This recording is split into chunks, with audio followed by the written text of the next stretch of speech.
In the name of Allah the most merciful the most beneficent. अल्लाह के नाम से आगाज करते हैं जो बड़ा मेहरबान और रहम करने वाला है, जिसने हम सबको पैदा किया।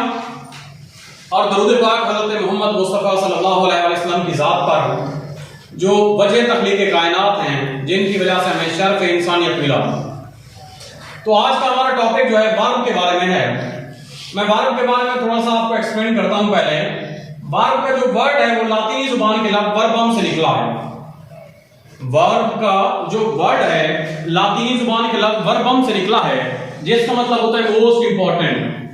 वर्ब जो होता है ये जुमले के अंदर बहुत ही अहम होता है। वजह क्या है? क्योंकि अकेला वर्ब जो होता है वो कंप्लीट सेंटेंस होता है। हमें पता है कि जुमले के अंदर तीन चीजें होती हैं, सब्जेक्ट होता है, वर्ब होता है और ऑब्जेक्ट होता है। सब्जेक्ट के बगैर भी जुमला हो सकता है, ऑब्जेक्ट के बगैर भी जुमला हो सकता है, लेकिन वर्ब के बगैर जुमला मुकम्मल नहीं हो सकता।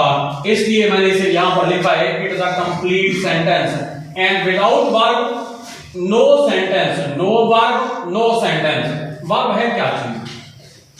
It shows an action. Verb एक ऐसा लफ्ज है जो एक्शन को जाहिर करता है। वर्ब एक ऐसा लफ्ज है जो ऐसा जाहिर करता है समथिंग इज डन, कुछ हुआ है। वर्ब ये भी जाहिर करता है it tells something, it tells about state of something, किसी चीज की हालत के बारे में बताता है। For example he played cricket, he is playing cricket, played cricket, ये एक्शन को जाहिर कर रहा है। ही लुक सेटिस्फाइड, ये उसकी स्टेट को जाहिर कर रहा है। He is punished by someone, ये इसको जाहिर कर रहा है कि समथिंग इज डन, कोई काम हुआ है। The room is locked, the cat is dead, ये वो लफ्ज हैं जो किसी चीज की स्टेट को जाहिर करते हैं। वर्ब की टाइप्स के बारे में बात करते हैं। वर्ब की जो मेजर टाइप्स होती है वो चार होती हैं। एक को मेन वर्ब कहते हैं, नंबर 2 लिंकिंग वर्ब होती है, नंबर 3 ऑक्सिलरी वर्ब होती है और नंबर 4 मॉडल वर्ब होती है। मेन वर्ब क्या है? मेन वर्ब का एक दूसरा नाम भी होता है जिसको हम लेक्सिकल वर्ब कहते हैं। मेन वर्ब का दूसरा नाम होता है जिसे हम क्या नाम देते हैं? Lexical verb. What is main verb? A verb which can stand alone without any helping verb. एक ऐसी वर्ब जो हेल्पिंग वर्ब के बगैर भी ठहर सके और अपना मतलब वाज़ेह कर सके, which can convey its meaning without any helping verb.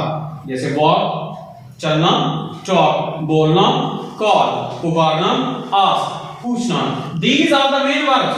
ये ऐसी मेन वर्ब हैं जिनको हेल्पिंग वर्ब की जरूरत नहीं हो रही यहाँ पे मीनिंग को कन्वे करने के लिए, इसलिए हम इसको नाम देते हैं मेन वर्ब या लेक्सिकल वर्ब का।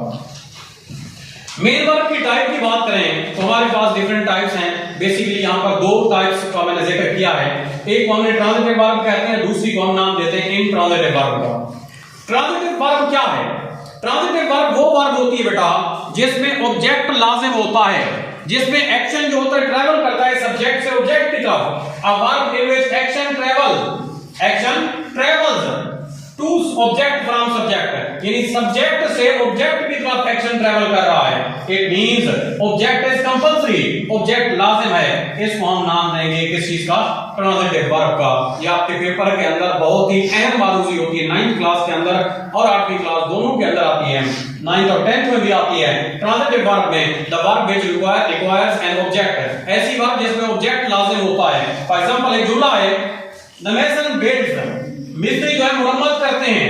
किस चीज की मुरम्मत करते हैं? आगे लाभ भी लिखा जाएगा।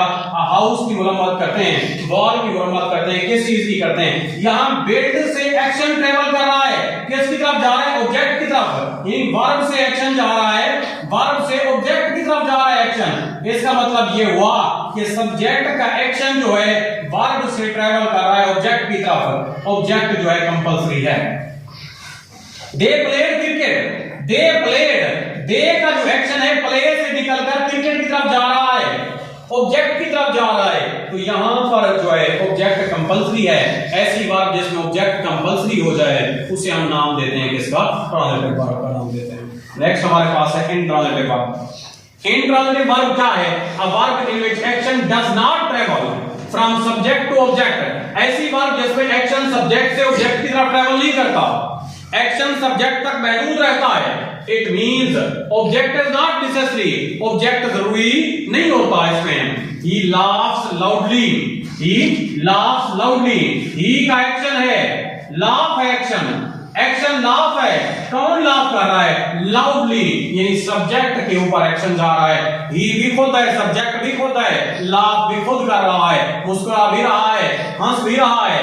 एक्शन सब्जेक्ट तक महदूद है, ऑब्जेक्ट की तरफ नहीं जा रहा। ये कौन सी वर्ब हो जाएगी? Intransitive verb. He smokes badly, he का एक्शन है स्मोक्स, ही का एक्शन है स्मोक्स, लेकिन दोबारा ही की तरफ आ रहा है, सब्जेक्ट की तरफ ट्रैवल कर रहा है। वर्ब से एक्शन सब्जेक्ट की तरफ वापस आ रहा है। इसको हम नाम देंगे किसका? ट्रांजिटिव वर्ब का नाम देंगे। किसका नाम देंगे?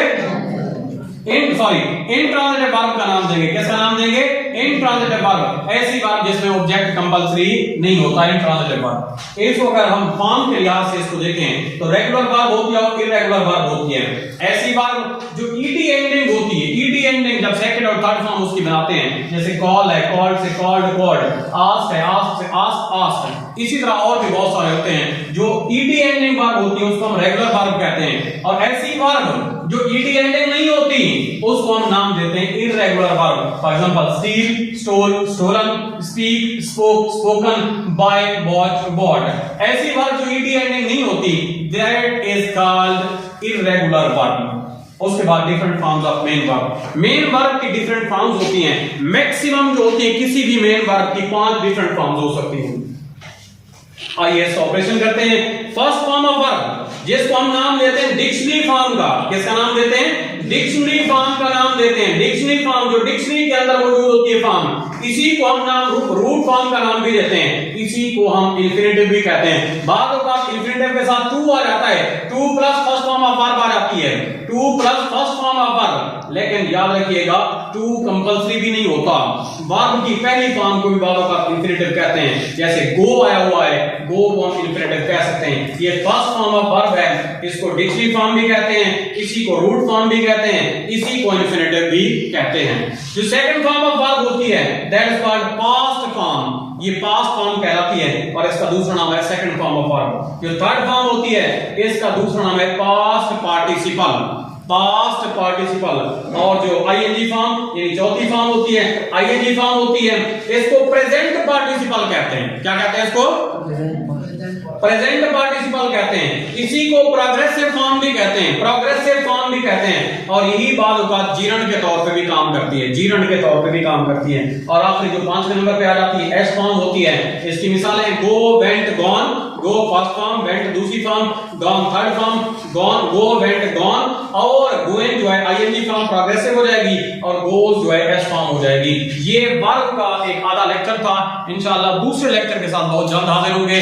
इस लेक्चर को सुनिए, समझिए, दोस्तों के साथ शेयर कीजिए। अगर एक दफा समझ नहीं आया तो दूसरी दफा सुनिए, दोस्तों के साथ शेयर कीजिए ताकि इल्म बढ़े, आप भी तरक्की करें, हमारा पाकिस्तान भी तरक्की करे। थैंक यू, शुक्रिया।